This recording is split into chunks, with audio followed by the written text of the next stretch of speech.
Hello.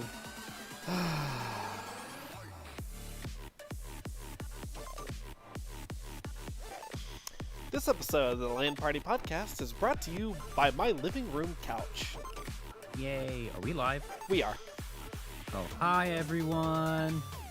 Turn you up just a little bit. Hey, it's not as bad as me literally earlier today on the DKI podcast broadcasting from my car because electricity was out in my apartment, so I had to use my phone, and since I have an iPhone that only has the lightning jack, I had to use the lightning jack headset and not my good one, and I just broadcast the entire show from my car. But it meant that, so this week's topic was drinks and drinking in anime, and at one point Emmy brought up Kung Fu tea and one of her favorite drinks there, and I was like, you know, I'm actually parked in a shopping center with a Kung Fu tea right here.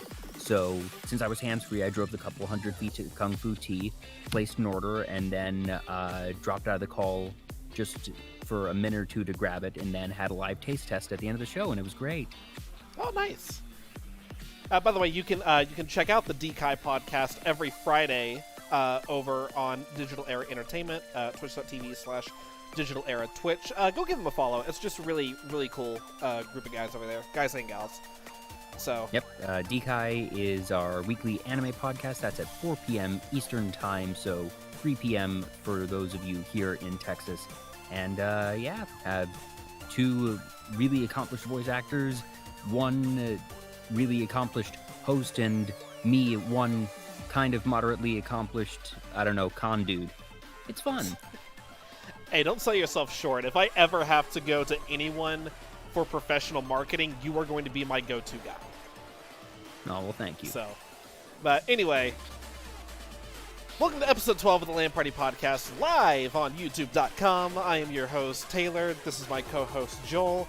And yeah, I'm having a broadcast right now from my living room couch as opposed to Reach's Beast HQ. The reason for that being...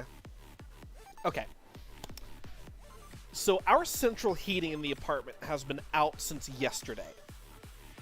We are hoping to get that fixed, hopefully over the weekend.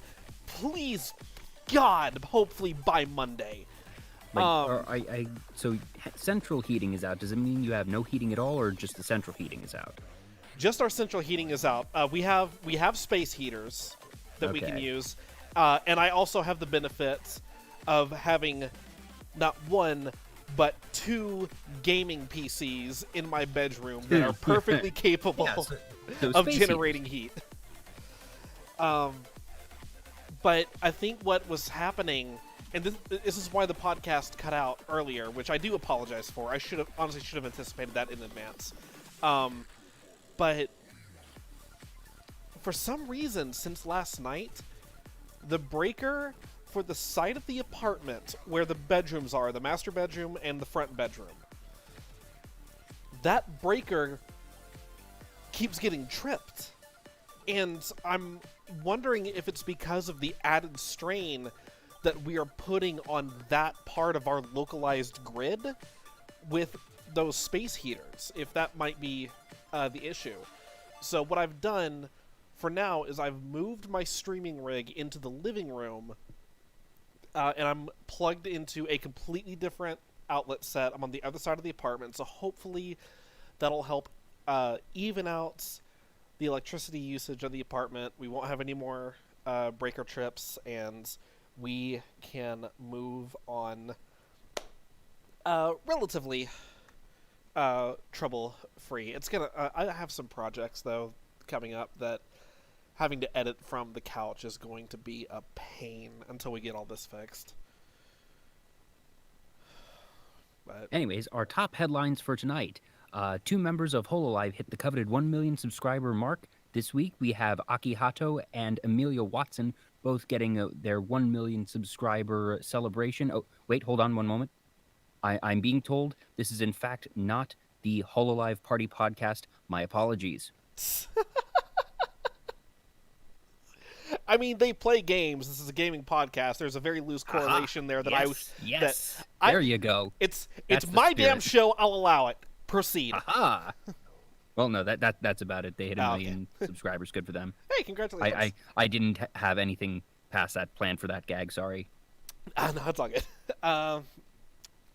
We do have a lot we need to go over. Let me just briefly run down the list that Joel posted in our Discord chat earlier this evening. On the docket for tonight, we have the CD Projekt Red data breach and sale. EA has effectively doubled the size of their mobile gaming business.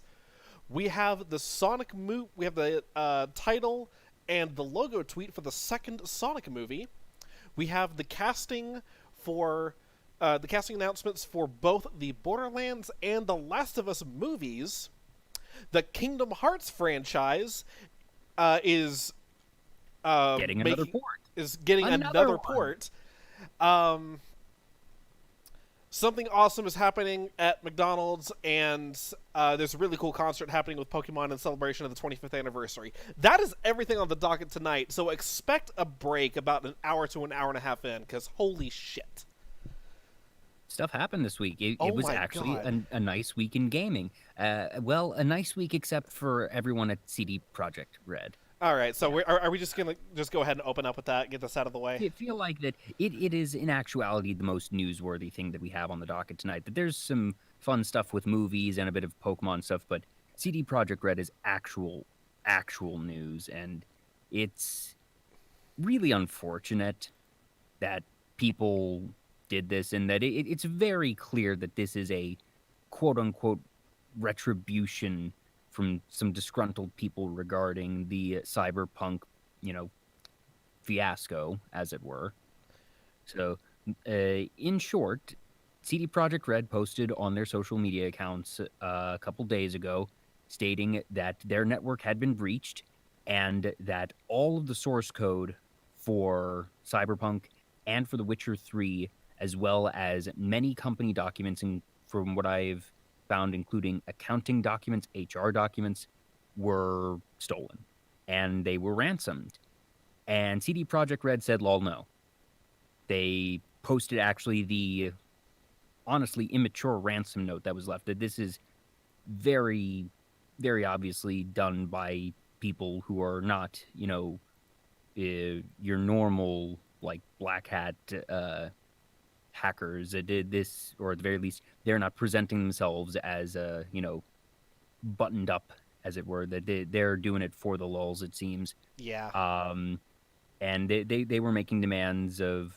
They didn't even really get into it, but they were like, hey, you have to contact us here for our demands. And CD Projekt Red just put out there and said, no, we're not going to negotiate this. And they just accepted the fact that all this data has been stolen, and it really sucks. I do not know if their network was necessarily protected and safeguarded as it should have been, but the fact of the matter is that data was stolen, and it has been confirmed that the data has been sold in a darknet auction within the past 24 hours. So somebody has bought that data, and frankly, while the source code of the two games is very substantial. I think the issue that fewer people are really grasping is the fact that the data for employees and accounting was taken, and that is frankly more dangerous. Oh, absolutely. And I mean, this isn't. This obviously this isn't the first. Like stuff like data breaches and stuff like this happen all the time to far bigger and far more secure institutions. So Yeah, the fact that it was able to happen to CD Projekt Red honestly doesn't it's surprise not me, unfathomable and that it just doesn't surprise me that they were targeted given the circumstances. yeah, it really sucks, and just the people behind it are, scum of the earth for sure. But it is the type of thing that, as you mentioned, bigger institutions have been hacked.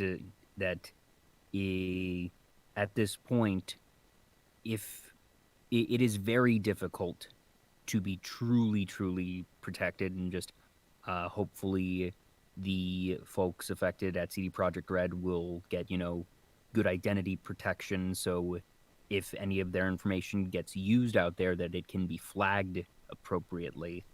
And obviously, it's a big hit for CD Projekt Red, especially as a publicly traded company. That it's not good for them that this type of source code was taken, because that can put them at a competitive disadvantage in the future. But frankly, I find that development nowadays is so rapid, and that if you don't have like the full systems up, even if you have the code for the systems, if you aren't like standing up the systems yourself and don't know how to use the code, especially if it's a proprietary language or system as a whole, the people who got it won't necessarily be able to utilize it. And honestly, if someone builds a game using their code, that kind of sucks, but it's not like they stole uh, a financial system's data or code. That it's very inconvenient for them in that sense, but it really is all the other internal documentation that was the actual value stolen here. And here's the thing too. It's like the you absolutely could have um, gone into broken into, hacked into a a major financial institution. Like clearly you have the data, or you have the technology and the know-how to do this. With this skill set and the resources you have available, you could have done something like, oh, I don't know, you could have gone into some financial institution's database and completely wiped out people's student debt, done something good for society. What do you do That's instead? sort of a myth thing. That's not really something that's I know, but possible I'm to just saying. do. But like, what do you do instead? You go after a a software developer because your butt hurt over a video game. Yeah, and you're hurting the employees much more than the executives there. You're hurting the employees, and ultimately, it's going to hurt the consumers too in the long run. Because this is going to, like you said, it's going to affect CD Projekt Red's business down the line with the stolen source codes. Could it gonna affect their ability to compete later on down the road? So for those that do enjoy CD Projekt Red games, um, they may not have as much to look forward to later on down the line if this inhibits their ability to produce more content. Yeah, frankly, I'm actually not that worried that it's an inconvenience, like I said, to be sure, but I do not anticipate this being a long-term, long-term inhibiting of their goals and their development, and especially since the games that were stolen are ones that are already released. It, it's sort of a moot point right now. It can give you some insight, like if you're really into coding, there's some potential information of like how they develop their things, and depending on how you want to use it, that can give other companies like a basis to work with if they don't know how to code their own stuff. But this isn't actually going to be, in my opinion, a long-term thorn in their side. It's just it, it's a blemish on them, but frankly, data hacks happen, so it, if anything, is probably gonna actually elicit more sympathy for CD Projekt Red than anything else, and it almost in some ways potentially help rehabilitate their public image now. So, uh, whoever hacked them may end up actually having this backfire on them in that sense.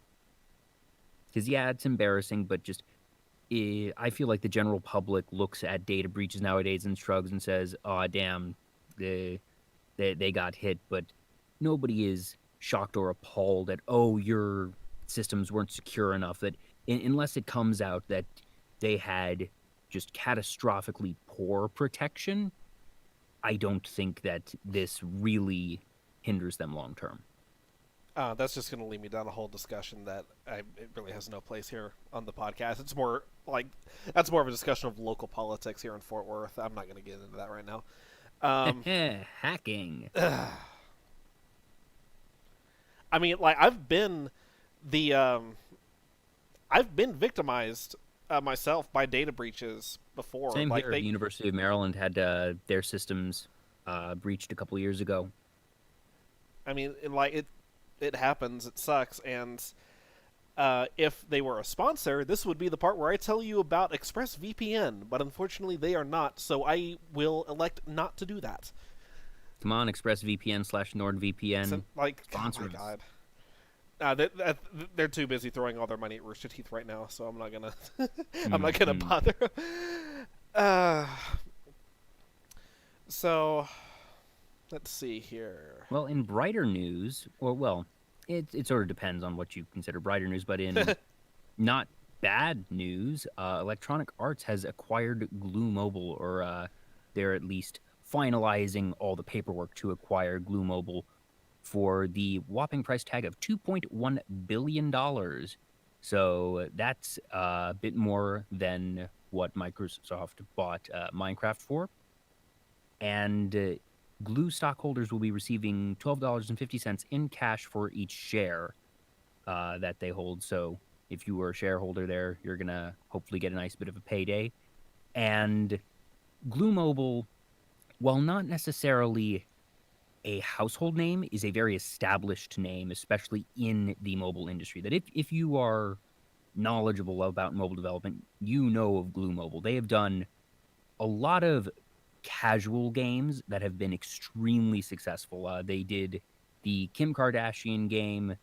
I forget the exact title, but they've been around for a while and they've been very successful. This is a very logical purchase, in my opinion, and frankly, it just reads as EA trying to really establish a better foothold in the mobile market. That EA has had an internal mobile development team, and I actually know a couple people on it, but for one reason or another, EA has just never really been able to make that click. They've never really had a stellar release there, and I see this as them saying, all right, instead of spending several years more trying to build our internal resources and systems, let's just buy a company that already knows what they're doing and integrate them into our company. I do not see Glu Mobile being liquidated or anyone there losing their jobs. I think they were bought for their talent. And those payouts to shareholders, did they say exactly when that's happening? Does not say so. No. But like they said, it hasn't happened yet. No, that it'll happen whenever the full, purchase goes through. But when announcements like this comes out, it is the company saying that we intend to go through with this sale. Different trade organizations need to do final sign off on it. The lawyers need to finish dotting the I's, crossing the T's. But this is effectively a statement of this is an impending sale, even if it hasn't been finalized. Finalizations for these types of things can happen within a range of dates. All right.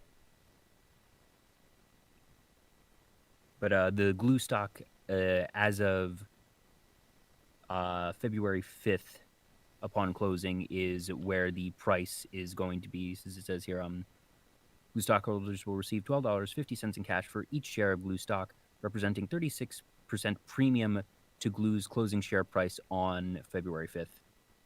Upon closing, the acquisition will be immediately accretive to Electronic Arts' total net bookings, as is expected, and is expected to grow underlying profitability beginning in its first year. Cool.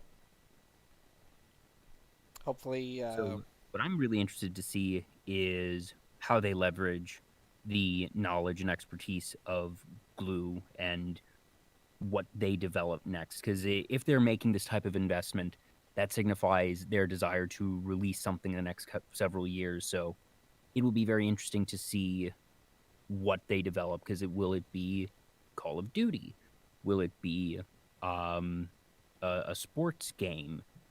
That I don't think that they're going to have Glue making more Kim Kardashian sequels or anything like that. I think this is now going to be redirecting that knowledge and effort towards EA franchises. And there we go. Sorry, was may or may not be engaging in some after-hours trading. Don't worry about it. Yeah, I'm really interested to see what EA is going to do with this, and honestly, what it's going to do to the mobile gaming industry.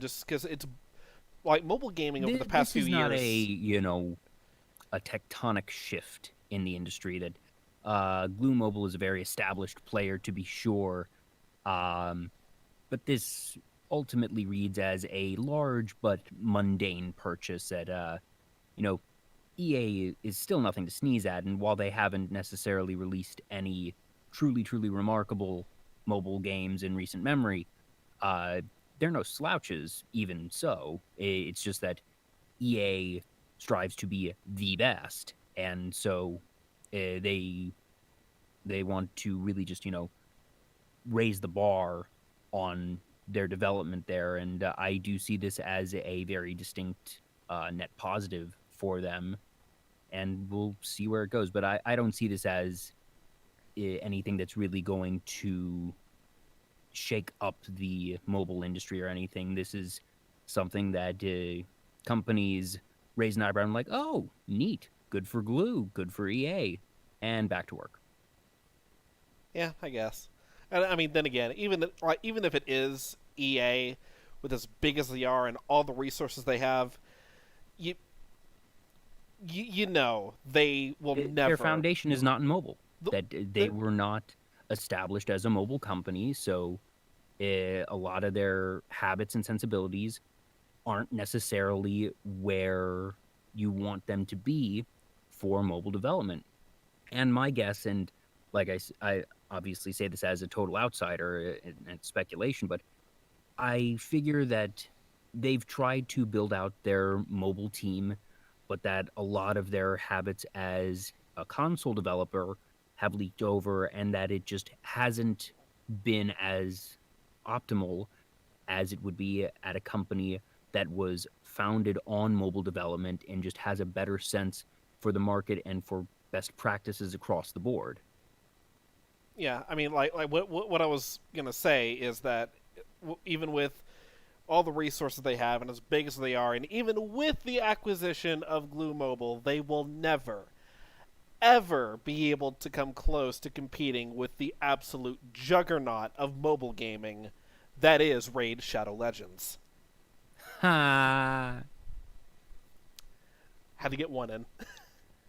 Use code REACHESBEAST to... Oh, no, wait, no. That code won't actually get you anything, sorry. Yeah, I wish. Yo, Raid, hit me up. Alright, so... Just trying to breeze through some of these. What do you want to talk first? Sonic, Borderlands, or The Last of Us? Let's go ahead and talk Sonic real quick, because that won't take us too long. Yeah, this one isn't too earth-shattering. Let me bring it up. I had it here a moment ago. Here it is, yes. So yesterday, the official Sonic the Hedgehog movie Twitter account posted groundbreaking, thought-provoking, extremely obvious, presenting the official title of the Sonic movie sequel, Sonic the Hedgehog 2. Catch Sonic movie 2 in theaters in 2022. And they tweeted a short video that has a really nice arrangement of the Green Hill Zone theme and shows the logo, which is identical to the first movie, but has a 2 at the end, and the 2 is yellow and has 2 white tails. Obviously, if you saw the first Sonic movie, this is not a surprise to you. Tails appeared in the post-credits scene, so this is not a reveal of anything we did not already know. But it's still exciting to see. I haven't actually seen that video yet, so after the show, I might go over and take a look at it. Yeah, and I recommend just watching the Sonic movie in general. It was more fun than it had any right to be, and it was also the last movie I saw in the theater. But it's the best Jim Carrey has been in years. You know, thinking about like the, I forget who I was talking. That would be a good one for a movie night, honestly. Oh, it would honestly. We might have to arrange that just for the LAN party cast. Just do a Sonic the movie. Movie night. I'll ping the Discord, see if anyone's interested. Yeah. But let's see. Good to see that it is moving forward. That they had already announced that the sequel had been greenlit several months ago, something like 6 months ago, I think. This has no information regarding production or really anything of substance, but the fact that they are saying 2022 as a date is pretty significant because it means that, at least internally, that they have a release date planned. They have a release date good, planned. and hopefully, hey, a lot of people have been saying the last movie that they saw before the pandemic was Sonic, and depending on how things go, the first movie you see after might be Sonic. Yeah, very true. It also sounds like they're like with the release date of 2022, and it didn't give a month, did it? No. Okay, month. so assuming just 2022, which means like they may not release until November or December 2022. It still counts. Yep. That's giving. They have. And honestly, they might have done that on purpose, just so they could give themselves as much leeway as possible to take the time that they need to make the movie as polished as they possibly can, especially after what happened with the first one. No, because the biggest thing that happened with the first one was Sonic's design. That the movie got delayed some 6-7 months to address Sonic's initial, frankly, just horrific design. I think grotesque would be the word I would go with. But the fact, that's actually a very good word. I'll agree with that. But the fact that they have the design settled, established, they still have all those files, and they don't need to rebuild it. They don't need to rebuild Tails. They showed Tails at the, like I said, in the post-credit scene. Tails looked great. Like, Tails looked awesome. No complaints whatsoever. So the fact that they don't need to build those models, frankly, means that this movie will be exponentially easier to develop than the last one. That is very true. Because everything else is just, pretty par for the course in terms of your live-action movie development. And it really just was the character design thing that they had to do, and just all the rigging, and obviously the animation takes time, but when you already have assets built, it is so much easier. So I anticipate that this isn't going to be an issue where they're going to release a trailer and have to double back, because they have their style and their assets already locked in. And like I said, just from a developmental standpoint, they don't need to spend all those cycles building those assets. So the production time as a whole is going to be reduced by however many months that represents. Let me just say this too. I'm also really, really glad that after the delay that the first movie had of them having to redesign Sonic's model, and not to mention the extra money that they had to pour into redesigning Sonic's model, I am so happy that the movie ended up doing well enough that they are able to do a sequel. Like, yeah, that speaks volumes to the community that they were willing to go out and support this movie after everything that the movie went through to Yeah, if memory get serves, it to like the big screen the way it is I now. forget where it landed, but if it didn't end up locking in the number one grossing game movie, it got very close. Let me look that up. I'm looking at it right now. Hmm. Yeah, it was very good, very fun. Like that's a good family movie right there. Not yeah, I think it should win Best Picture at the Oscars because it was the best picture that was released in a theater in 2020, but the Oscars did change their rules last year, so It fell just shy in gross revenue of 320 million. yeah, that sounds pretty nice. So they did really, really well, and I'm really happy that that they did as well as they did. That they can come back for a sequel, which I'm really excited to see, and I need to see the first one before I see that one. So I don't. I'll get on that at some point. The sixth highest grossing film of 2020 and the highest grossing game film adaptation of all time in North America. There you go. My guess is that if you were to look in global revenue, it would probably go to Warcraft because Warcraft for sure, just swept it up in the Asian markets. So, all right. Well, if we're gonna go down this rabbit hole, then let me take a look. Highest grossing video game movies. we're professionals here, folks. Okay, article from Screen Rant. Oh, of note, Jim Carrey did win Critics' Choice Super Awards for Best Villain in Movie. No idea what the Critics' Choice Super Awards are in terms of actual, covetedness, but there you go.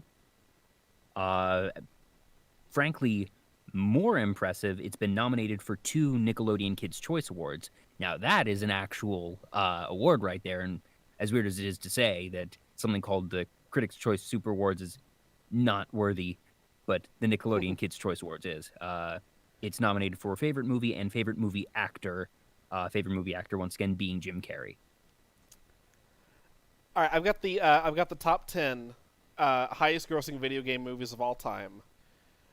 Is number 1 Warcraft? Well, let me go down the list here. I'm gonna make a guessing game of it. Falling in at 10 and number 10 and number 9 are the 2018 Tomb Raider and the 2001 Lara Croft Tomb Raider, respectively. Sounds right. Resident Evil Afterlife from 2010 coming in at number 8, grossing Didn't realize it 300 did that million. well. Sonic the Hedgehog falling at number 7 at this is showing 306 million. I think I think this is a little outdated. See, Resident Evil: The Final Chapter from 2016 at 314 million. So I didn't know the Resident Evil movies still brought in that much. Wow. Top 5. Would you care to make a guessing game out of this for the top 5 highest grossing movies? I'm just trying to think because I don't know too many off the top of my head, other than Warcraft, which is good. Like, does Pokemon count for any of these? Yes. Okay, because if we're counting Pokemon, Pokemon the first movie and Pokemon the movie 2000 are both in the top 5. Those actually did not make the list. Really? Oh, I'm dumb. Detective Pikachu. Number 2. At 433 million. That's right, yeah, because the Pokemon movies would not be considered video game adaptations because they were the anime. I'd say Warcraft is probably number 1. It is number 1, yes. Yeah, like I said, just it did so well in China in particular. That China has always been the number 1 place in the world for World of Warcraft. Video Games Live did a World of Warcraft concert in China, filled up the the giant Olympic Stadium, because like they are just it is the game in China. I don't know if it is now, but back in the day it was. I actually remember going. As for I remember going to see it when it came out in theaters. 3, I really enjoyed it. it was a fine popcorn flick. This is me as someone who has never played World of Warcraft in any significant capacity. Like, I played a trial once just to, get a feel for it, and like a couple of my buddies and I remember it was on a New Year's Eve that like 4 of my friends and I just all made free trial accounts and just like spent New Year's Eve just like going through the opening like areas and quests together and just hang out, and that's how we spent our New Year's Eve. It was fun, Uh, but never actually went past it. But as for 3, 4, and 5, uh, I do not know. I'll give you a hint. Number 5, time traveling dagger. Oh, Prince of Persia, that's right. Prince of Persia: Sands of Time. Okay, in that 336 million. case, Assassin's Creed. Did not make the list. What? Assassin's Creed did that poorly? Didn't even make the top 10? Wow. Not according to this article. Okay. Number 4, the single most popular mobile game by Rovio. Oh, the Angry Birds movie. Yeah. 352 million. Mm-hmm.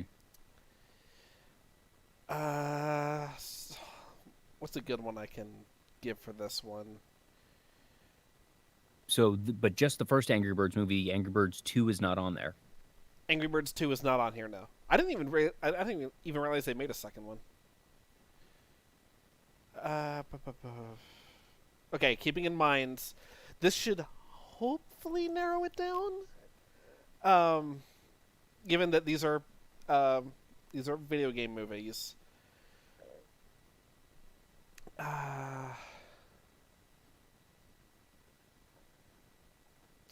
Trying to think of a good way to word this hint. Out with it. The Rock teams up with the gorilla. Did Rampage actually make it that high? Number 3 at 428 million. Holy cow, I didn't realize it did that well. Wow, okay. And then Guess we that's already the power of the Rock. And then we already got number 2 and number 1. Yeah. But now we have upcoming movies to look forward to. Take your pick, Taylor. Borderlands or The Last of Us? Let's go with The Last of Us first, because I know you had a big reveal waiting for me on the Borderlands one. So we'll let that simmer for a bit. So I forget. Have you played The Last of Us? I have not. I have not either. Okay, well in that case, there's not going to be too much to get hype over here since we aren't going to be able to make that much commentary. But Ellie has been cast as, oh gosh, why am I forgetting the actress's name? Oh, I had it here earlier. Anyway, you have seen Game of Thrones, though, right? Nope. Okay. I never took any interest in it. Alrighty. So her name is Bella Ramsey. Okay. And she played a fantastic character in the Game of Thrones series. Basically, she played one of the Lords of the North, and the whole thing was that she was the little lord that in these council meetings with lots of big, strong, burly men, this young, like, 11-year-old girl is sitting in there because she's the only surviving member of her family, but because of the hereditary titles that she was the lord of her respective domain. And the thing is, she was a badass. She was eloquent. She was snippy. She was confident, and she was smart. So she would just be talking on equal level with these just older guys who are multiple times her size and talking them down. I'll send you some clips later, Taylor. Oh, please she do. was very good. And she was only in a handful of scenes, but she stole every scene that she was in and became a fan favorite. I do not think it is an exaggeration to say that role is what got her Ellie in The Last of Us. And I am very much looking forward to see what she does with it. And then for Joel, it is one of the most popular actors of the day, Pedro Pascal. He also was in Game of Thrones, but more importantly, he's the Mandalorian. So yeah, he's doing pretty well for himself right about now. You love to see it. Yeah, and just also been super cool dude. Actually had a thing this week where his sister came out as trans, and uh she's on this magazine cover, and Pedro had an interview just like being super super supportive, and it was wonderful all around.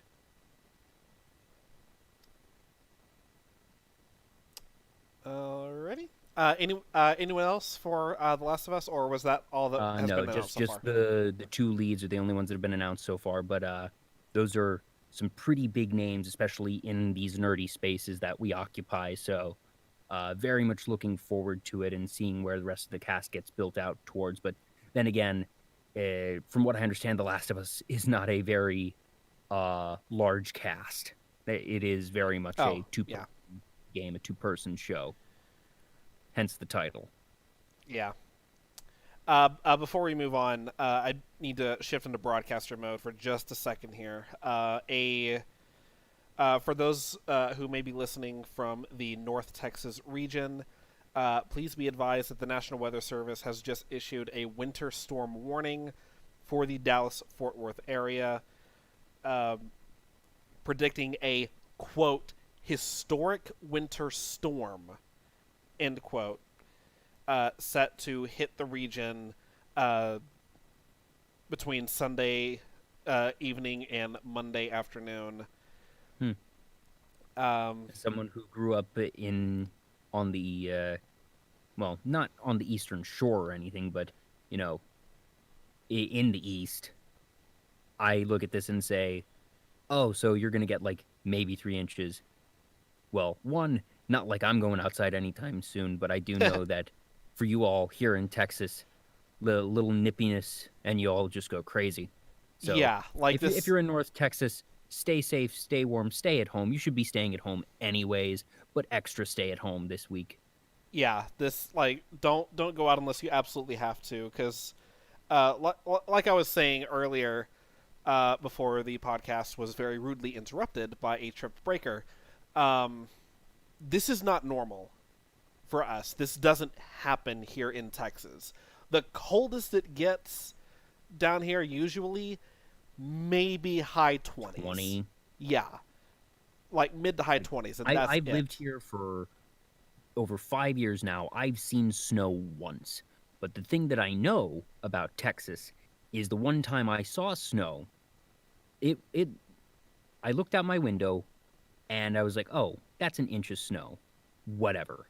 I can handle that. I can drive to work. I know how to handle myself in snow. I know defensive driving in snow, so I should be good."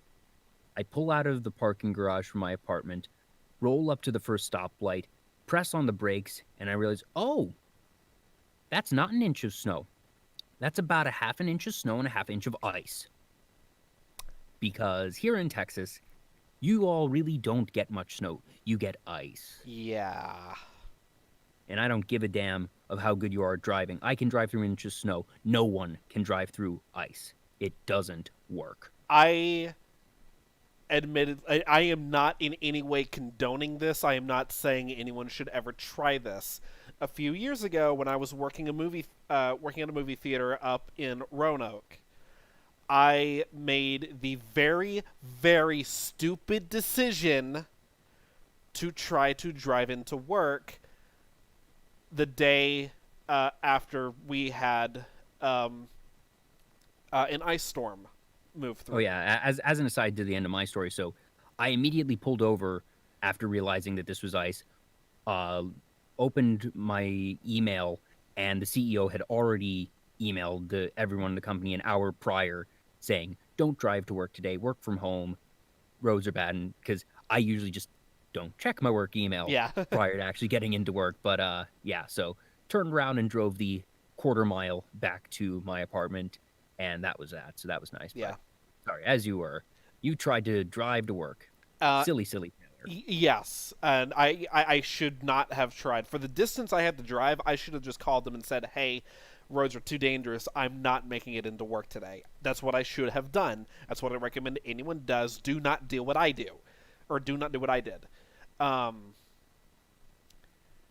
Somehow, by some miracle, despite even slightly fishtailing at the tail end of the last ramp to get off the highway to go into work. Reminder, if you ever skid, turn into the skid. I made it to work, and I made it back home later that evening without incident. So, yeah, I'm going to kind of pat myself on the back for being a badass driver, but at the same time, I'm kicking myself because it was very stupid. Do not do it. This has been your LAN Party Podcast PSA. Yeah, so just, again, for those living in North Texas, please be aware that we have very, very dangerous weather moving in over the next few days. Please stay home. Anyway. In other news. With that out of the way. Borderlands. Oh, boy. So, Taylor, because I forget, have you played Borderlands? I have played a little bit of Borderlands, and I'm familiar enough with the franchise. Gosh, we're just terrible gamers, aren't we? I know. Anyway, so Jamie Lee Curtis has fake been gamer cast. girl. Jamie Lee Curtis has been cast in Borderlands, and that's awesome because Jamie Lee Curtis is just phenomenal actress. Love her across the board. But the big headline that came down yesterday was that Claptrap has been cast. And Taylor, you do not know who has been cast as Claptrap. Joel, please tell me who has been cast as our lovable, annoying idiot Claptrap. Handsome Jack. Jack Black. Son of a bitch. Handsome Jack Black is your Claptrap, everybody. And I think it works. He is... It's not the same tone, like the inherent same, vocal timbre as original Claptrap, but I can absolutely hear Jack Black's voice getting into that just, good level of obnoxiousness. He'll make it work. It's Jack Black. He'll make it work. He's one of those actors that I look at and it's like, he hasn't been in anything, phenomenal in the past several years. It feels like he's never been an A-lister, but he's always been a B++ lister. The last... Because he's still been in the Jumanji movies, so there was that, and, Jumanji was Jumanji. I never saw it, but it was good enough that it got a sequel, so, he's never been irrelevant, and he's never had a scandal, and you look at Jack Black and you say, that's a cool dude. That's a fun-loving dude. Nobody, you might not like Jack Black's acting, but I find it very difficult to look at Jack Black and say, I don't like Jack Black. Or at the very least, it's difficult to look at him and say, I dislike this guy. One of his more notable appearances that I don't actually know how many people were aware of was he actually appeared in the music video a couple years ago for Humility by the Gorillaz. And I did not know that. He was credited under his real name, George Benson. But he did make a cameo appearance in their music video. The song itself is very, very chill. I'm actually probably going to listen to it after the show because it's been a while since I've heard it. I will always just associate with him School of Rock. I don't think I will ever be able to see him without at least initially thinking of School of Rock. I honestly couldn't tell you what the first piece of media was that I saw Jack Black in. It wasn't School of Rock, and I almost hate to admit this to you of all people, but I haven't seen it. You haven't seen School of Rock? I know. Taylor, my friend, there's another movie night for us right there. It's not high art, but thinking back on it, I fully believe that it would stand the test of time. I can't think of anything there that wouldn't be good. That it is a movie with a lot of heart, and it also has Miranda Cosgrove being her usual sassy self, and that's always fun. Yeah, we're just gonna have to plan a whole bunch of different movie nights because like we got School of Rock, we got the original or the first Sonic movie we got to do. I'm trying to think if there are any others that we might want to do.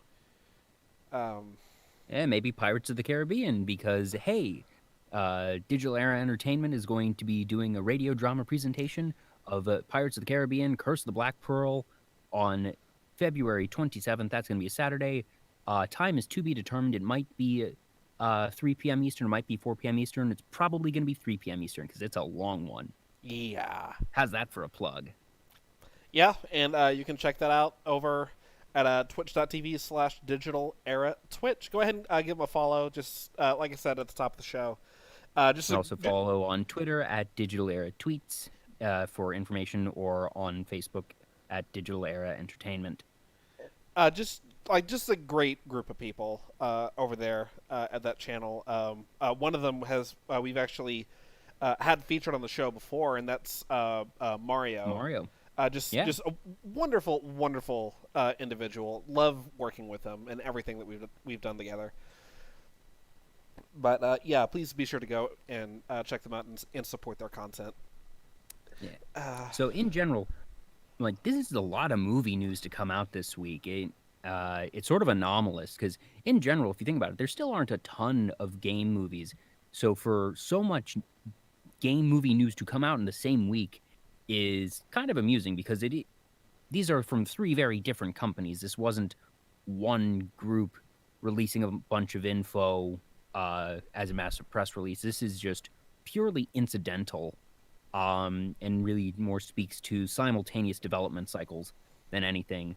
But I do find it in general very cool that we look at all three of these and we're excited for them, and we say, oh, these look like they're going to be good, and also they're getting real talent.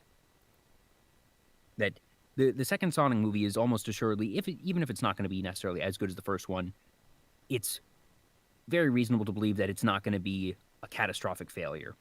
Borderlands and The Last of Us are a bit more dubious because they have no track record to work with, but you look at the talent that's getting involved and the type of content that is being adapted, that The Last of Us certainly seems like something that is made for a movie.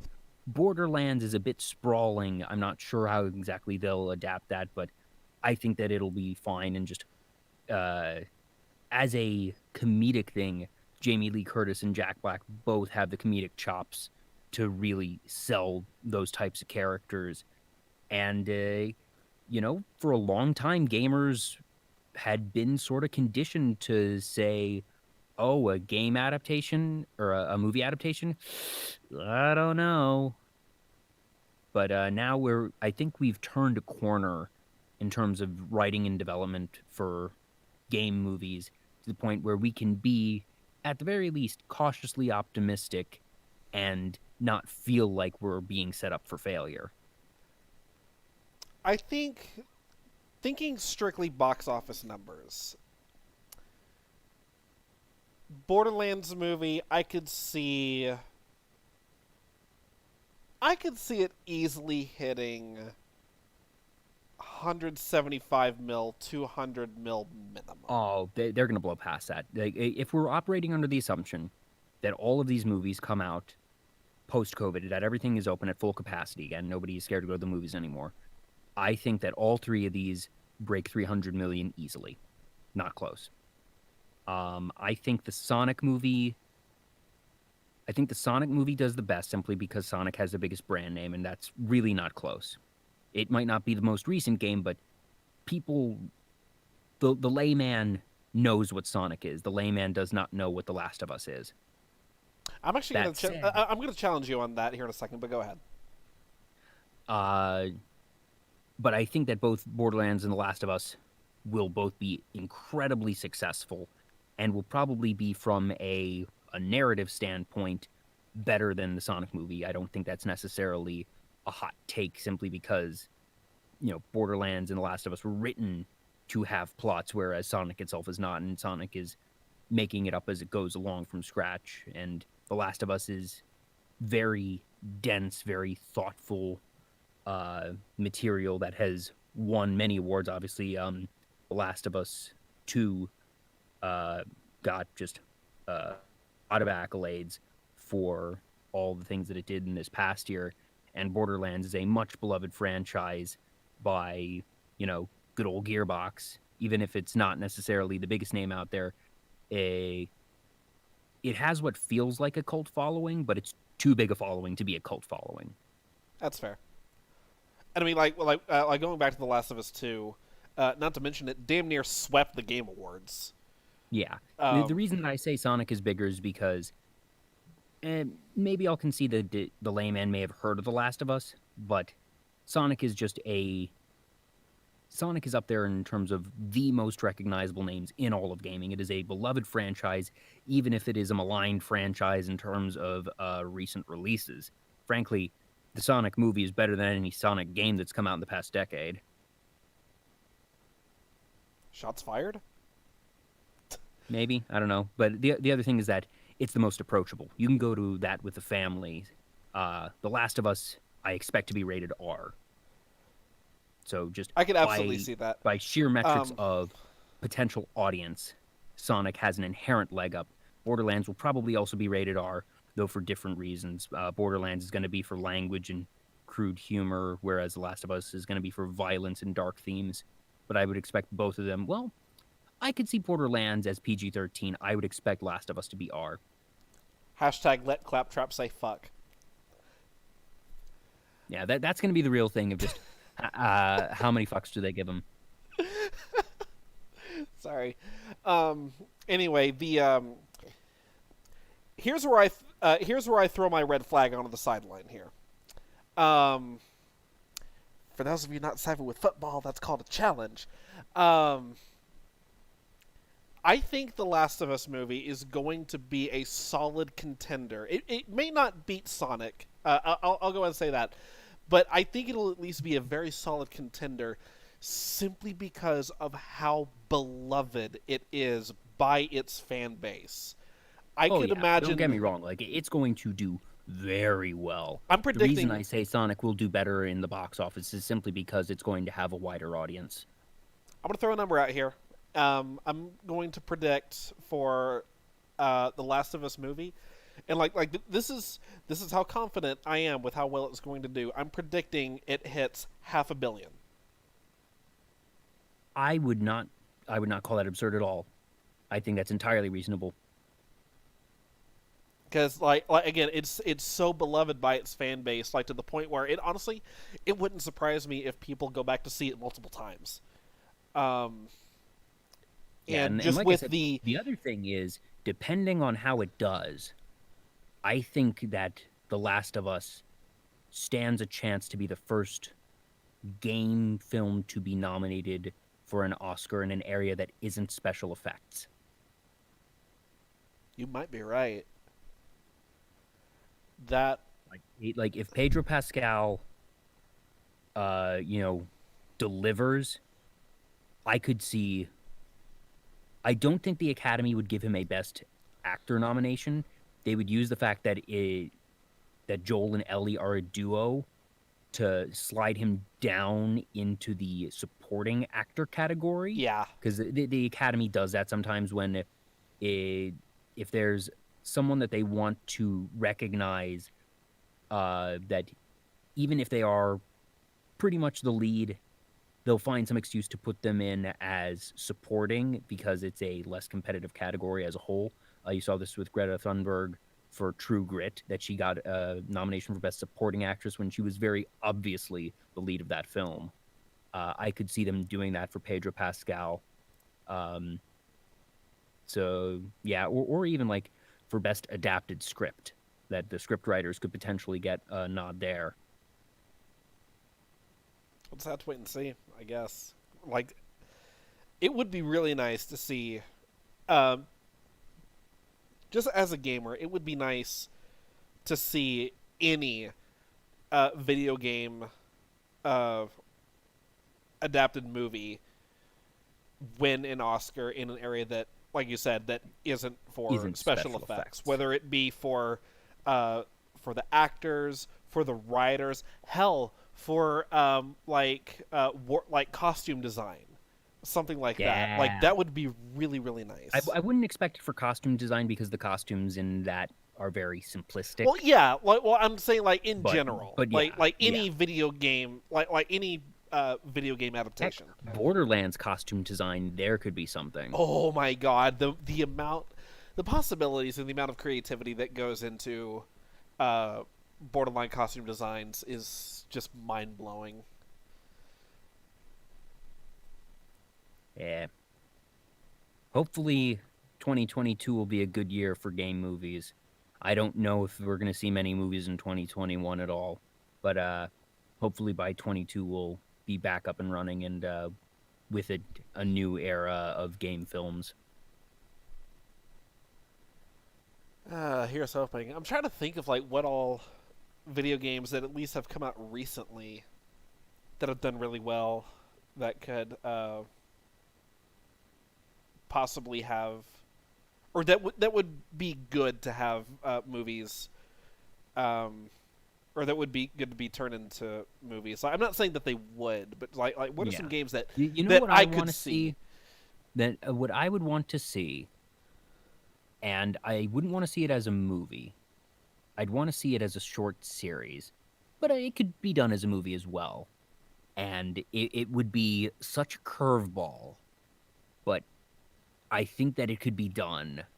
And I say this as someone who hasn't even played the game, but I would just want to see it happen just to see people's reaction. The trailer opens on a common high school classroom. A couple of girls milling about, talking very casually. One of them mentions a literature club. Nope. And then cut to black. And here we go with the ultimate in horror, just tropes and, horror trailer, like cut to blacks, creepy music. Doki Doki Literature Club would make a good horror adaptation. Tell me I'm wrong. No, you're not, and I hate that. Because it's all people, and obviously things get glitchy and would require Yeah. some special effects, but it's not like you'd have to. It's not at the level of Warcraft or Borderlands where you have to, really fabricate everything. You'd only have to fabricate a couple scenes, really. Yeah. All right. We're going to take a quick break. We'll be back with the Kingdom Hearts news and some stuff going on in the world of Pokemon. So don't go away.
I don't know if you have the stream pulled up so you can hear this, Joel. I do not. But oh, okay.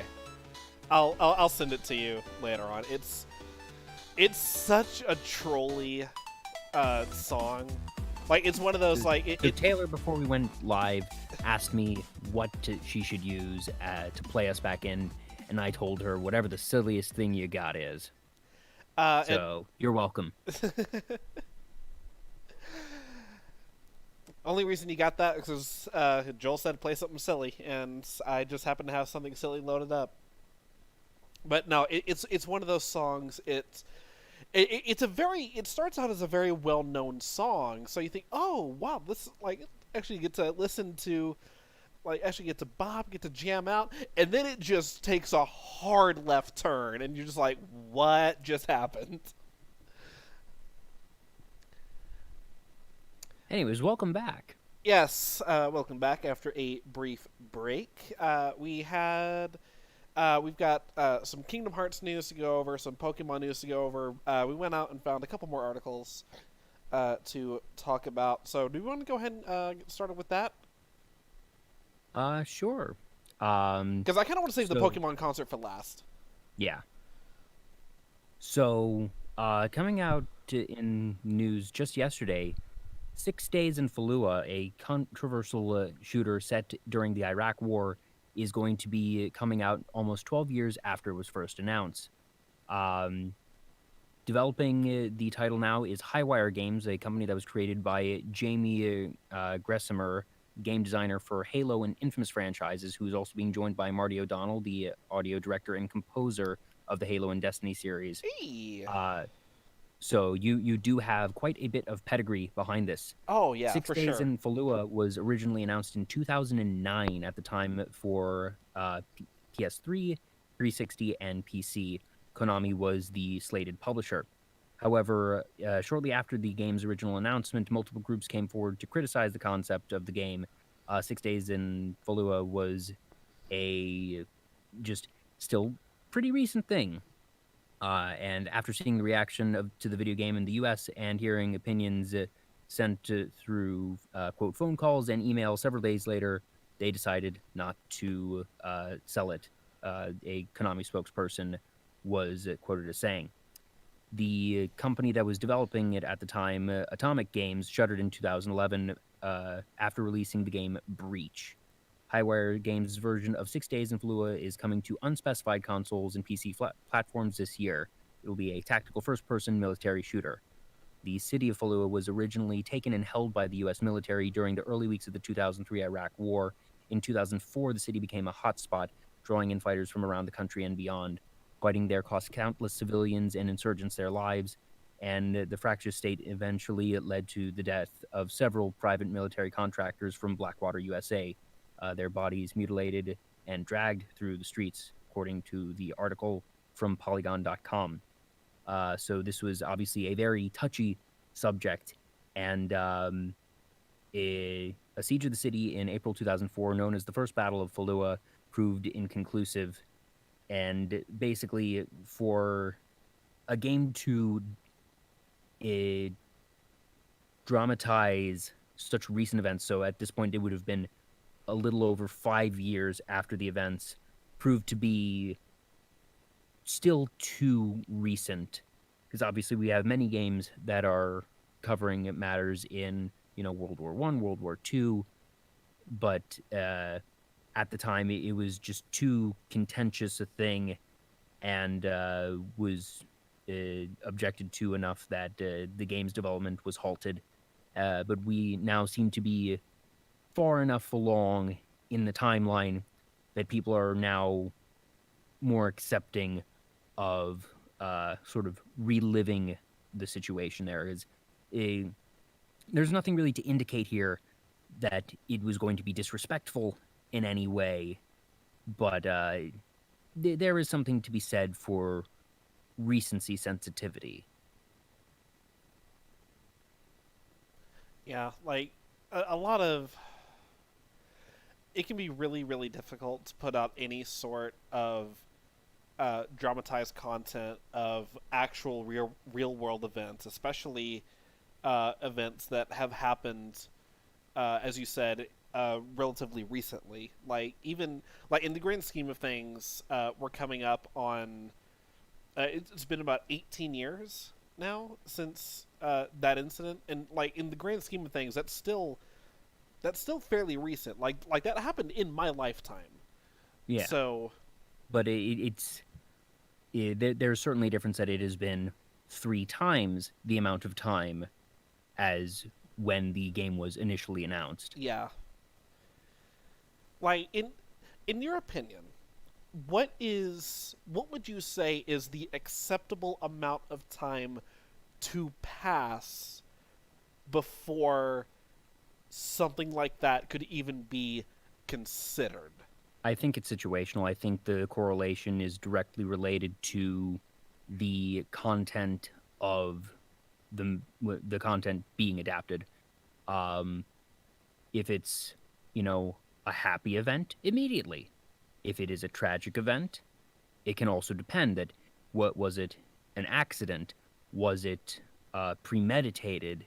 Who are the actors in this? Is it governments?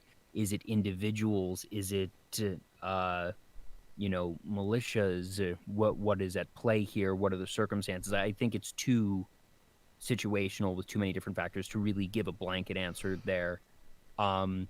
One note here, though, in a nod to 6 days in Fallua's past controversies, developers issued the following statement in addition to their news release. Throughout history, we've tried to understand our world through stories of events that happened to somebody else. 6 days in Fallua asks that you solve real-life challenges from one of this century's toughest battles for yourself. We believe that trying to do something for ourselves can help us understand not just what happened, but why it happened the way it did. Video games can create insight and empathy in ways that other media cannot. More than 100 Marines, soldiers, and Iraqi civilians have shared their stories with us, so you can participate in them through this unique interactive medium. We hope that experiencing their extraordinary moments of truth will give each of us a new perspective into a conflict that has shaped so much of our century, as well as the people who have sacrificed so much because of it. I actually really like that. They're not just trying to make this thing as outsiders looking in. Like they've interviewed, as you said, hundreds of individuals who were there and present during. Yeah, that they have done their research there.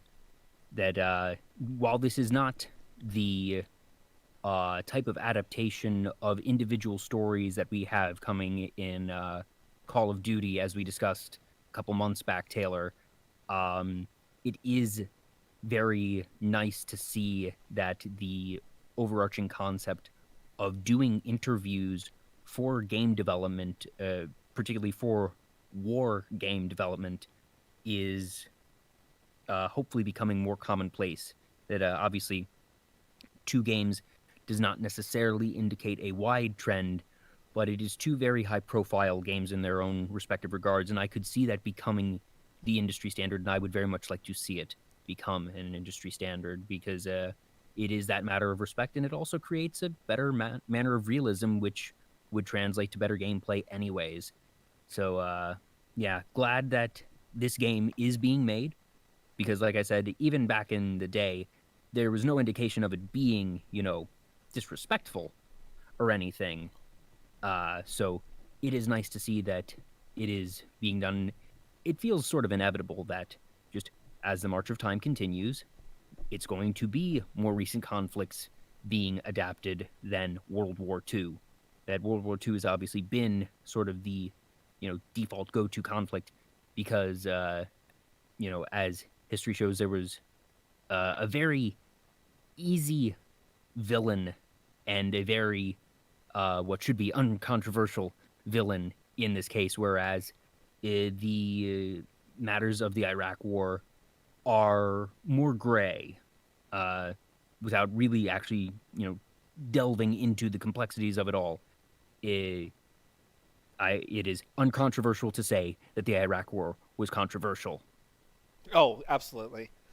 And like the other thing I appreciate about this too is like not only interviewing actual people that were there, but getting multiple perspectives and not just getting like one side, like getting a one-sided perspective of like, oh, they're only interviewing United States Marines or other U.S. Armed Forces. No, like Yeah, that they are they're interviewing Iraqi civilians. yeah, they're interviewing anyone who was there, regardless of what quote unquote side of Yeah, the well, conflict no. you So were no, no, on. no. So they didn't interview surviving insurgents or anything. Oh This yeah, is still relatively one-sided, but eh, they interviewed civilians as well as combatants. Uh, so that is still a good broad scope to take there. They I would not call it a both sides thing fair here, enough. but they did more than just combatants. So yeah, they did say 2021, so that must mean that uh, they have a fair amount of work already under their belt. Of interest, it did note that the original development was as a third-person shooter, and that now it is going to be a first-person tactical thing. So, um, my guess is that if, and plus just given the sheer amount of time between the initial game's development and this one's, I assume that zero code was brought over, that this was purely the rights to the name and the overarching story concept that was picked back up, not any actual tech. Gotcha. But it's good to see that it's being done by, even if it's not a pedigreed company name, that the people at that company do have pedigree. That's always good to hear. Let's see. Moving on, we have I just pulled this article during the break. Dbrand is now, or they are about to sell black PS5 side plates, and they are daring Sony to sue them over it. So I will admit, I am not familiar with Dbrand. Are you? I am not, but it But apparently judging they're from what the numbers of sales here, it seems that they are a relatively established accessory company. yeah. It looks like that's their main export is gaming accessories, and the latest item they are adding to their line are side plates for the PlayStation 5. Quoting the article from GameSpot. Since launch, fans of the PS5 have been clamoring for replacement side plates, especially after a teardown of the console revealed how easy it was to pop the side panels off. Since then, some companies have tried, but Sony has intervened, perhaps hoping to supply its own versions sometime in the future. Dbrand is probably the most recognizable brand to try its hand at it, though, and it's already selling like hotcakes. Yes. So looking at Dbrand is the global leader in device customization. So not accessories, but device customization. So There you go. plates of this type. Also, their most recent tweet is "Get yours before Sony's lawyers do." Yeah, they're This does bring up a very interesting area of business law of where IP lines can be drawn, and IP, and not to mention patents too. yeah, actually, you might be right there, Taylor. That it might be more patent law than IP law because the intellectual property that is more actually in terms of like stories and characters, not design. So I think actually patent would be the correct term here. Let's see here. I honestly don't know what to make of it. I find it amusing for sure, but I really could not offer any actual thoughtful commentary on if Sony would be in the right to intervene here. The fact that they have done so in the past for other companies suggests that they believe that they are in the right. But it'll be interesting to see. Oh my god. It's like they're literally challenging Sony to their face with releasing this and basically saying what you gonna do about it. Because, like, listen to this. Again, quoting from the GameSpot article, Dbrand doesn't shy away from challenging Sony to stop the sale of its products, even going as far as etching its own unique patterns into the side plates to mimic the thousands of PlayStation symbols present on Sony's white ones. So, like, obviously, like, they're not etching in the PlayStation logo, because, yeah, that would immediately get them... Then you'd have a problem. That would immediately get them slapped with a cease and desist, at the very least. But they're basically... they're basically copying and pasting what Sony's doing with their own branding spin on it, and basically telling Sony what you gonna do about it. I just find that hilarious. Yeah, it'll be interesting. My guess is that it'll stand, because they must have done some very, very intensive research and consultation with their legal team to be so brazen about this. Oh, they had to have. Yeah, Because so I would anticipate that it'll stand, and Sony's gonna have to deal with it. It's not like they're really hurting for sales right now. No. Of interest, I did see another report that the Nintendo Switch continues to sell more units, but the PS5 is making more money. But that is still in terms of just gross sales numbers, which is not surprising because the PS5 is much more expensive than the Nintendo Switch. Profitability is a much more interesting thing, though, because it was reported several months back that Sony was actually losing money on the sales of the PS5 because they put the price at lower than production cost because they wanted to sell it, but that's not an absurd thing. It's the classic razor and the blade conundrum where you sell the razor for cheap and you make all your money on the blades. And the blades in this instance being the games. Gotcha.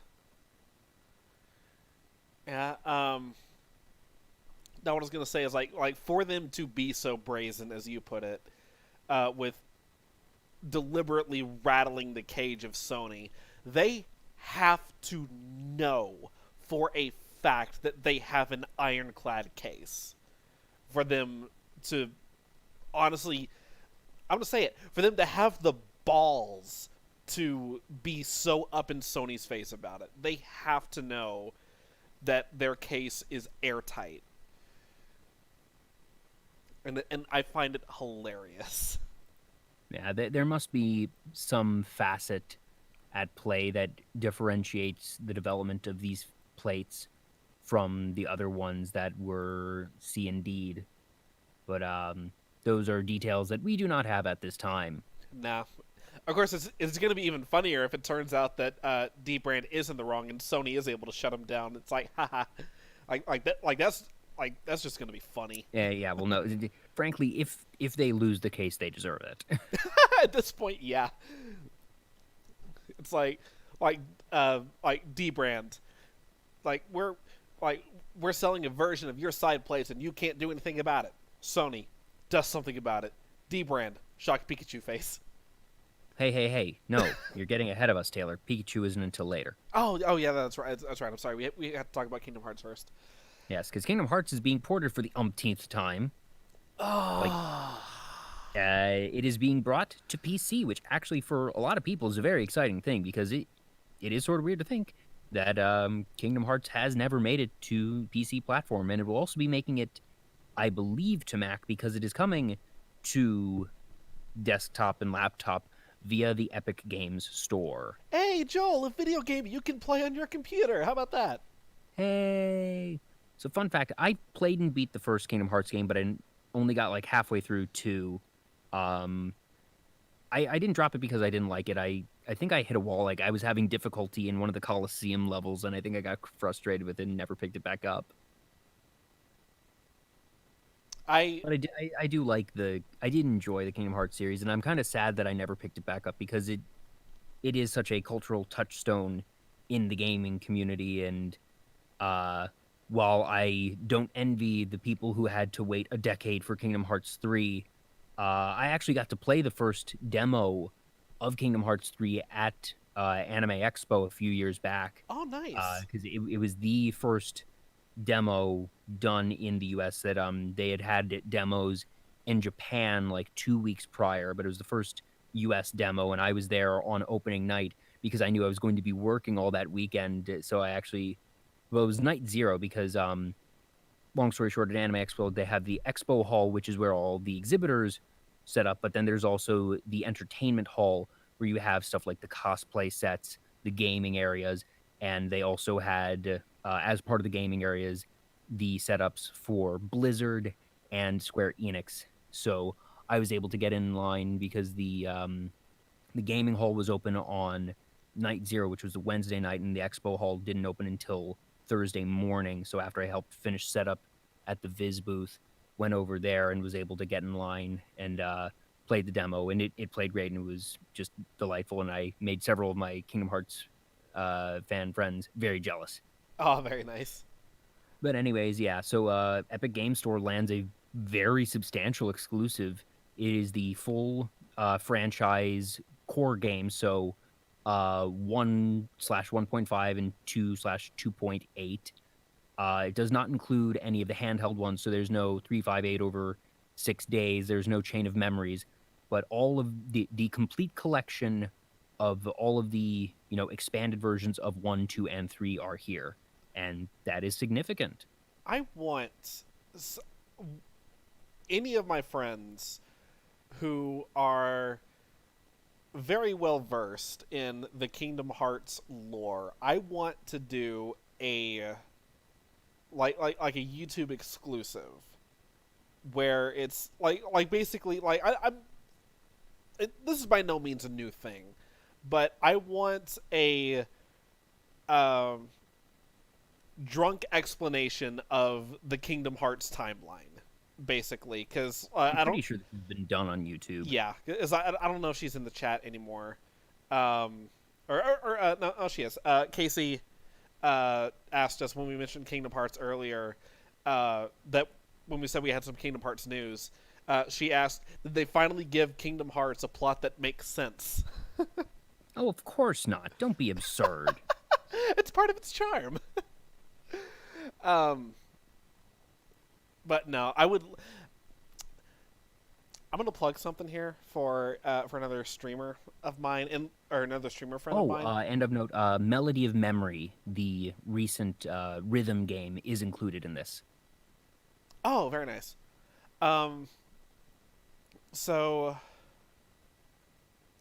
Frankly, the other thing that this is most interesting for is that this means that the Epic Game Store stands to become the go-to release platform for Disney games, and that has implications ooh, because Disney announced recently that they were spinning back up Disney Interactive.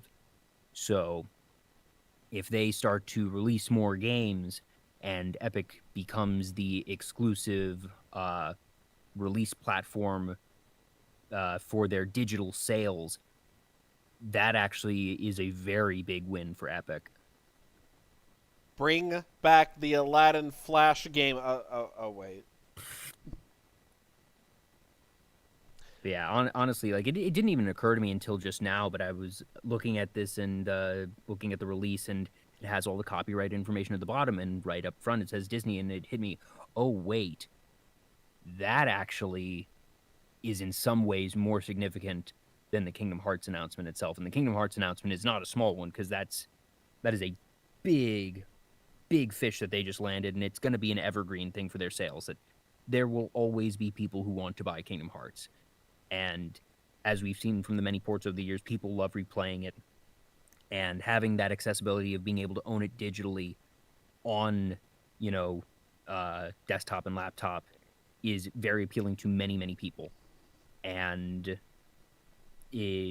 that's big. But if you land a long-term deal with Disney, like that's something that Epic can hold over Steam. That okay, when you put it like that, that is Because it was already like it was I'm a trying to think big of a good deal word when here. Epic announced that they had the rights to Magic Arena. That if you want to download Magic Arena, it has to be done through the Epic Game Store. You cannot get it through Steam. There is no direct download. It is through the Epic Game Store. I had to make a Epic Games account just to download, and uh, yeah, so that got me to install it. There will be people that install the Epic Games launcher to get Kingdom Hearts, but down the line for any number of Disney games, if that becomes a regular thing, and if Disney starts to release some bigger titles, there's a lot of future potential in that agreement, assuming that there is there's nothing to suggest that a longer term agreement is locked in with this, but business relationships are trends. Business relationships build over time, and if they have a solid enough relationship with Disney to nab Kingdom Hearts, that is certainly, if nothing else, putting them at a substantial leg up over any other suitors who would want to try and get the rights to release future games on their platforms.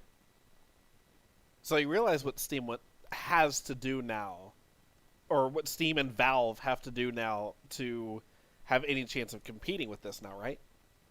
They have to release Portal 3 and Half-Life 3 and Fallout, or sorry, not Fallout 3, Team Fortress 3. Yeah, pretty much. Like honestly, Half-Life 3 alone would do it. But yeah, this is Valve. This is your No, what call they to need to do is action. they need to get Mickey Mouse in Half-Life 3. There you go. Disney would never allow it in a million years. Oh, absolutely not. It would never happen. But yeah, no, like this is like Valve, this is your call to action.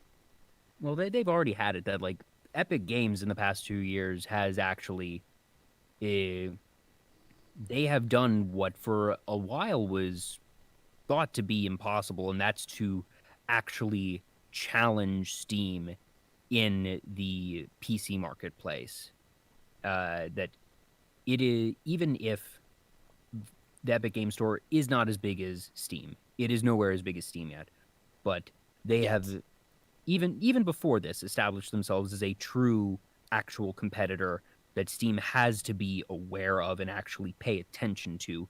And this is just yet another, gem in their crown, as it were, of just really saying they're here to stay and that they are a legitimate power in that part of the industry. So there's Kingdom Hearts now. You mentioned Magic Arena earlier. Like what are some of the other well-known games that Epic's known for? Because I honestly can't think of any off the top of my head. I'm just not that familiar with them. Well, Fortnite, Oh shit. Okay. Yeah. Yeah. Fair point. yeah, I didn't realize that was Epic. yeah. Huh. All right. Moving on. Um. All right. So we get couple of we got a couple different things going on in the world of Pokemon. First and foremost, Well, not fuck first and scalpers. foremost. Yeah, well, okay, yes. Okay, first and foremost, fuck scalpers. Okay, there you go. Basically, McDonald's has partnered with Pokemon. You can get Pokemon cards in Happy Meals, and It's been done before. Like, they've done this promotion several times over the years, but goodness knows, as part of the 25th anniversary, with the additional pomp and circumstance, people are going to be extra interested in these cards. And there wasn't violence like the Szechuan sauce incident, at the very least. It wasn't that bad. But there have been reports of people that showed up at their local McDonald's at 5 a.m. earlier this week on the first day of the promotion and literally bought out the stock. In those particular cases, I hold that against the McDonald's local management for being stupid and accepting the offer of someone to literally buy the full cases of cards like that. Why would you do that? As a franchise manager, what are you thinking when you like? eh, I don't even. I find it almost difficult to blame the scalper at that point for having the gall to like ask. Like, if ask, sure, there's no harm in asking. I more place the blame on the franchise manager for saying, yeah, sure, this is fine. I don't mind that we're selling, 2 weeks or a month's worth of our Happy Meal toys. And like the other Pokemon fans who wouldn't normally buy Happy Meals aside, this is actually just going to shaft all of the, actual kids who are coming by for the next several weeks and them, not blinking an eye at that. Like, that's messed up. And then, yes, scalping and like trying to sell at just ridiculous markups. Um, of note, all of the cards that are being released here have zero competitive viability. So this is not an issue for the competitive scene in any way. This is all for collectors. I was actually hanging out in the chat of another streamer from Aura Guardians. Her name is Lonnie, and her problem with this whole thing was basically pretty much what you just touched on. Is that all these people buying up all these Happy Meals in bulk and buying out all the cards, it's robbing. It's robbing these children of the experience. It sucks for the other like older fans like me. Like, full disclosure, I went to McDonald's today and I was able to get a Happy Meal and I got a pack of cards. And I would not normally be buying a Happy Meal. Obviously, I did it for the promotion. Congratulations, promotions work. I would have been, disappointed if they had said that they were sold out of them. But like, literally, think of the children.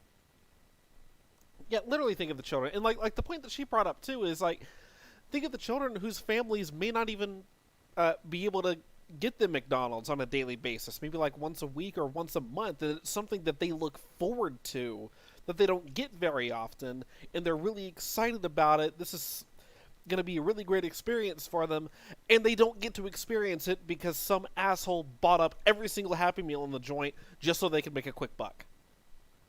Yeah, like if you want to go and like if you want to go and buy 2, 3, hell, 5, if you want to buy 5 Happy Meals and get 5 packs of cards and scalp 5 packs of cards, you're not scum for doing that for 5 packs. It's like, whatever.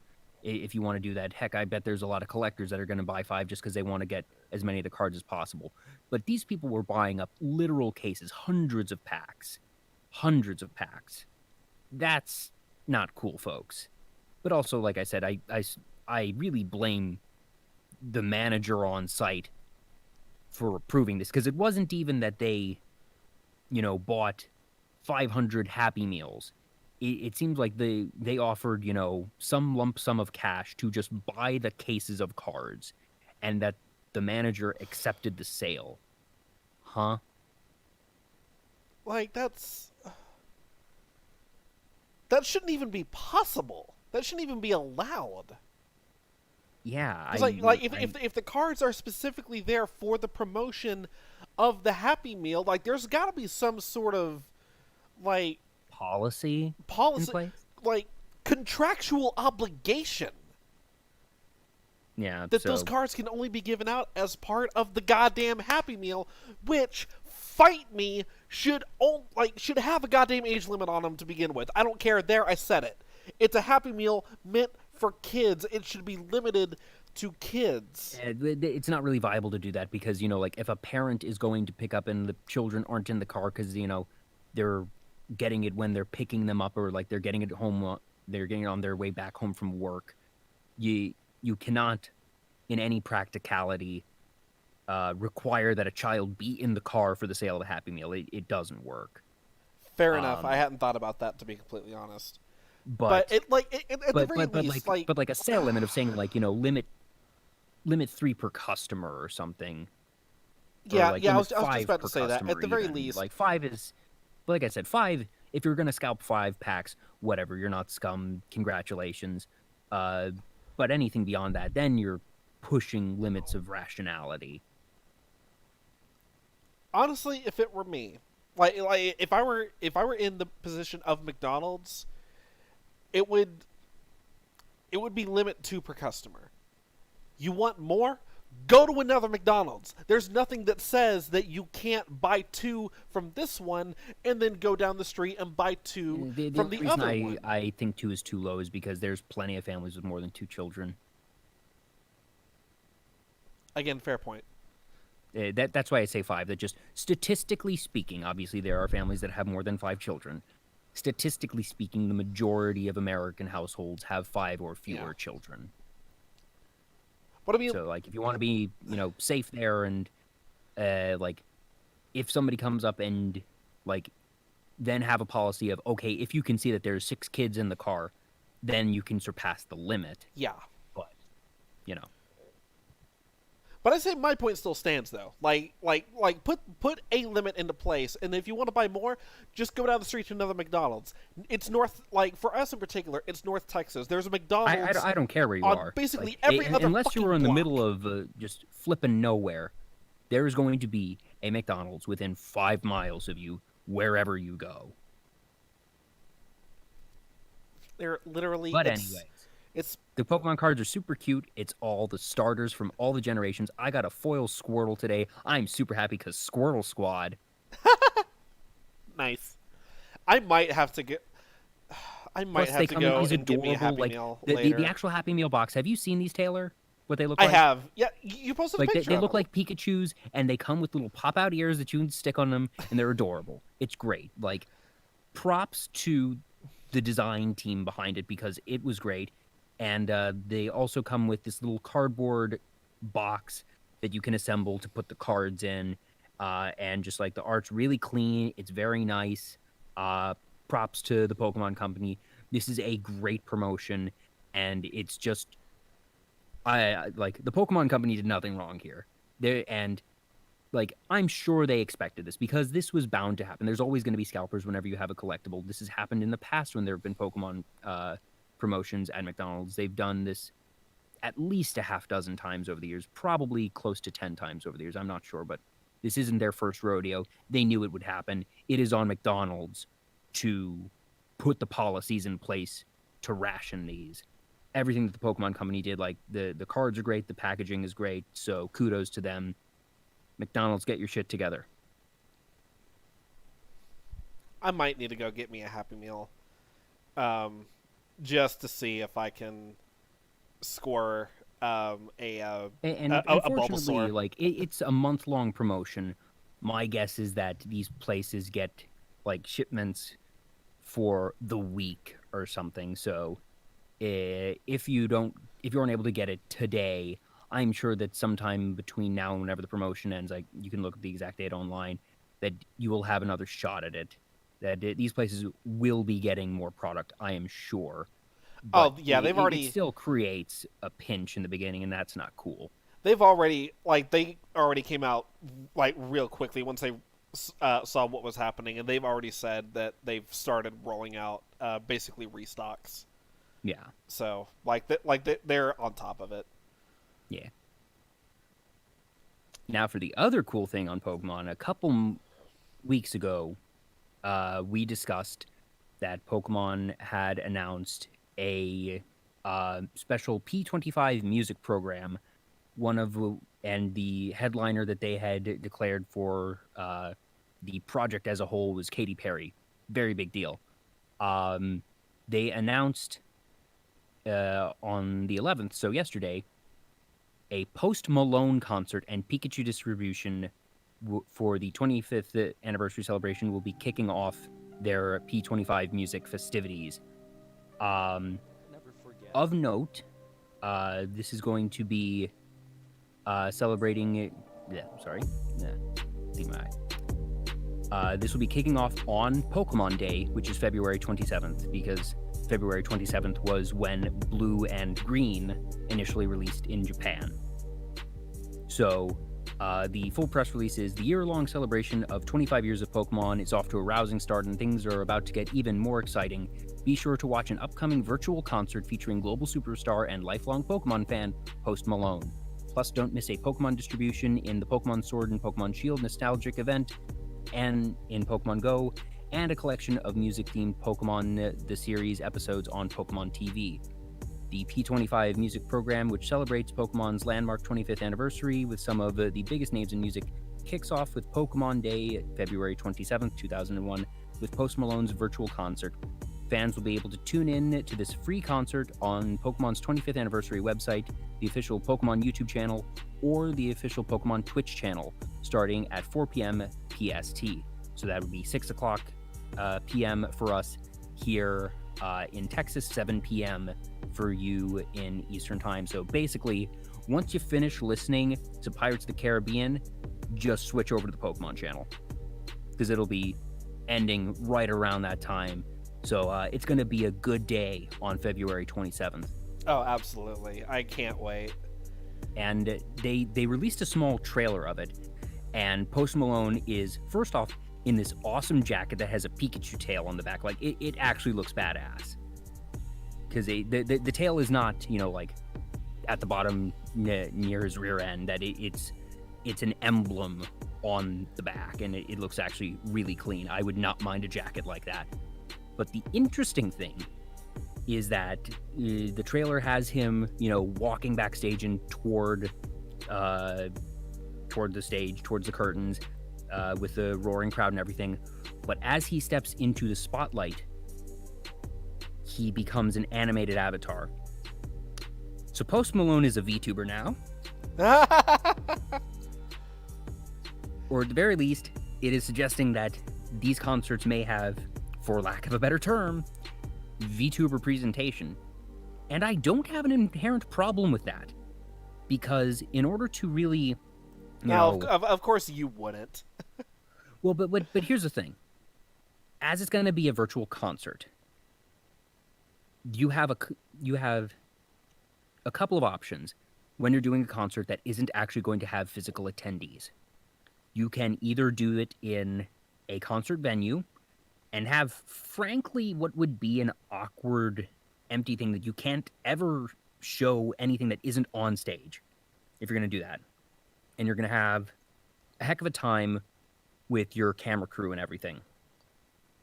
Or, if you do it in this sense virtually, one, it lets you create this virtual world.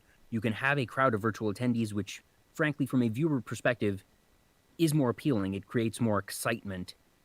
And you can then still have Post Malone, obviously, rigged up to whatever motion capture device you have. And that the performance can then include literal Pokemon.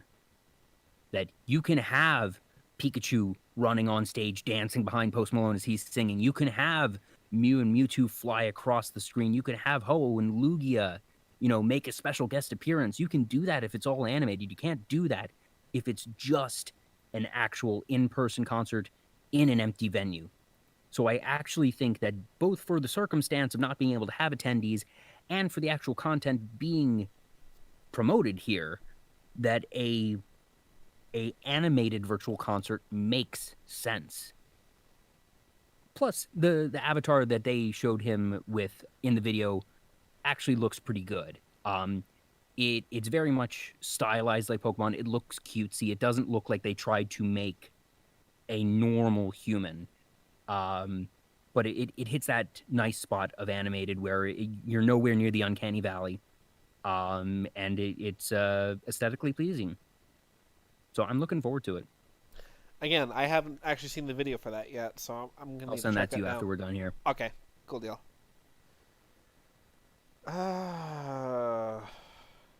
Yeah, I'm more excited because I'm curious as to what the music mix is going to be. That is he going to be singing songs about Pokemon? Is he going to be revisiting songs from like past Pokemon soundtracks? Is it going to be just his own material?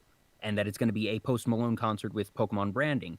It is admittedly not clear, and depending on the different directions, the concert could be any level of varying qualities, but if nothing else, you have to say that the Pokemon Company has a pretty good track record in terms of their promotional quality. See what they did for McDonald's. I know one person who works at the Pokemon Company, and she does their social media, so I know she's going to be heavily involved with this. And I am inclined to be optimistic for this and have faith in the Pokemon Company. Like, I would not call it unfathomable for this to be an awkward mess, but I'm inclined to think that it's going to be more cool than awkward. Yeah, I mean, I really don't have much else to add to that other than I'm really, really looking forward to it. I'm hopeful, and just like, if this goes well, that obviously this is just the beginning of their celebration, and that they had. It's not clear how many of these concerts they're going to have. It's obvious that at some point there will be one with Katy Perry, but is that going to be the only other one? Are they going to do them monthly, every 2 months, 3 months? We do not know yet. But Post Malone, not really the name I would have expected, but it's cool. I mean, from what I understand, he's just as much a nerd as the rest of us. So Yeah, that he has been credited in multiple interviews as like being a legitimate Pokemon fan. That this was not. Oh yeah. That Post Malone was not specifically sought out for his style of music. He was sought out because he is a established musician who is a legitimate Pokemon fan. That is clearly what the Pokemon Company prioritized over everything else, at least in this instance. I do not know offhand what Katy Perry's familiarity with Pokemon is.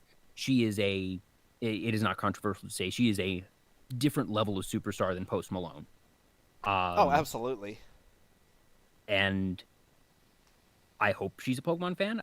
My guess is that she probably is at least a mid-level, had some previous interaction with the franchise, even if she's not a diehard. But indications are that Post Malone is a proper Pokemon diehard.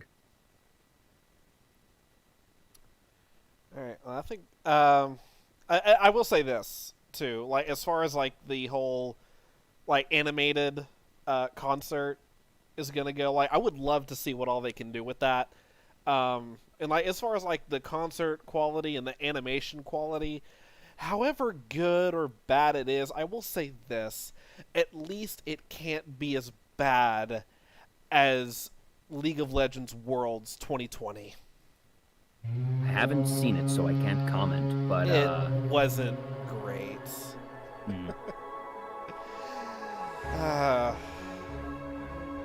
How the hell did we keep that right at about the 2-hour mark? I don't know. I guess we're just really good. We must be. That was, oh my god, we went through so much. I was expecting that to go for 2.5 at least, but you know what? I'll take it. Anyway, guys, that is going to do it for us tonight. As we said already, go check out Digital Era Entertainment, twitch.tv/Digital Era Twitch, and at Digital Era Tweets. A lot of cool stuff coming up, including our Pirates of the Caribbean, Curse of the Black Pearl radio drama coming on the 27th of February? Yep, it's 27th because it's the same day as the Post Malone concert. Yep. So definitely go check all of that out. And as far as my personal stuff goes, I don't even know at this point. Just keep an eye on Twitter. I'll let y'all know what happens. But for now, this has been the LAN Party Podcast. Thank you for tuning in, and assuming nothing else breaks, we'll see you next week. Stay warm.